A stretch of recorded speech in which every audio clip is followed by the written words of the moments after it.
YWCA, we're committed to eliminating racism, empowering women. Part of our job is to say, how do we actually operationalize that? And so one way that we operationalize it is to say, how do we reduce disparities that Black and Brown families are facing? And one of those is related to the issue of food and food security. One of the things that we do at YWCA is that we don't say it's them, like it's those people, right? It's us, that we are part of a community where no one in our community should be facing hunger and not having enough food to eat. How can I as an individual help and support, and making sure that I'm able to connect people to the resources that they need, not only for having food, but making sure that the food that they have access to is healthy, being able to call out issues of food deserts and to say, okay, how do we actually change that, and how do we hold everyone basically accountable for making sure that everyone has access to food. What I love about the work that the Y does and the food bank does, it really is partnership at the core of our work. And we both know that it takes all of us coming together to address inequalities and racial inequality, food insecurity, social injustice. When we think of, like historical policies and practices that have led to the neighborhood formations that we see today, understanding that at the root of that were some very racist practices. We look at lack of investment in certain communities, particularly within many African American communities, then it's also easier to see why these issues persist. At YWCA, we are very focused on this intersectionality between race and gender. So if you're talking about Black women and brown women often being at the bottom of many types of metrics, so lower wages, right? That also then impacts ability to pay for food. There are a lot of different aspects that are coming around an individual and a family that relate to food insecurity. So you ask this question of like, why does it persist? Well, you have to look at all the other factors related to employment and related to educational disparities. And you have to look at, community investment. If you have communities of color that are already disadvantaged, already don't have access to savings, enough money in their savings to weather a storm, layer a pandemic on top of that. And not only just layering a pandemic, we're in August, right? I mean, just think about that. We're in August, and there are many people we know that are still not being called back to work. And how are they going to continue to make it?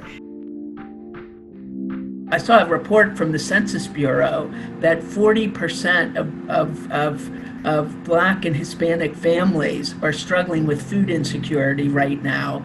And the last time the Census Bureau reported on this in 2018, it was 25% of Black families and 17% of Hispanic families. So you can see the dramatic increase in food insecurity as a result of the pandemic. Our very, very first call, it still breaks my heart. Elderly woman, blind, and because of COVID, her home health aide was no longer coming. And she didn't have anyone that could bring food to her house.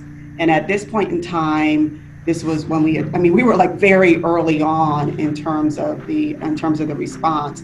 And so Greater Pittsburgh Community Food Bank had the deliveries, but she couldn't get to that, and she didn't have someone who could go on her behalf. And so we partnered to fill in the gap.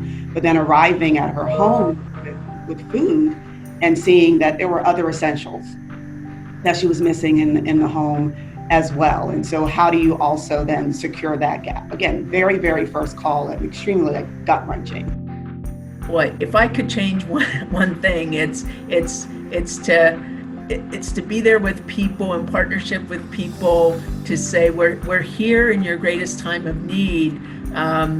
We're here with you, but I know how hard it is for any of us to ask for help. So I certainly understand the pride issue, but it breaks my heart that so many people wait so long to ask for help. But it's certainly understandable because so many people do have pride and want to be able to take care of themselves and their families.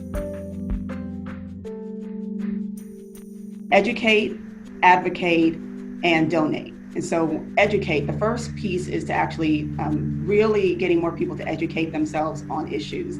The other part that I said in terms of advocate and recognizing, again, it's not all about legislation, that there are some systems changes that can happen if people lift up their voices.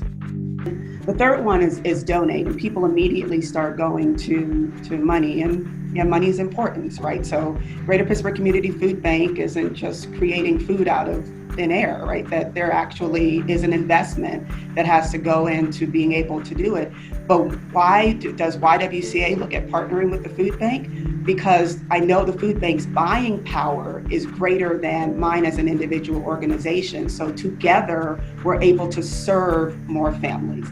So having that donation of treasure is important, but it's also time and talent. It is more than public policy. It really is about speaking out at those times when it's most critical to do so. And that time is now.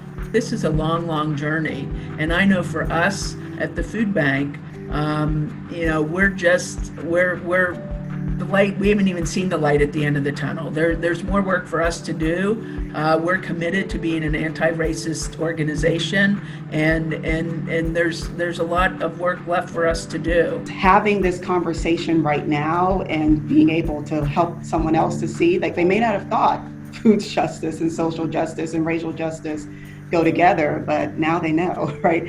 We're so grateful to you, Angela, and to the Y, and look forward to deepening our partnership with you.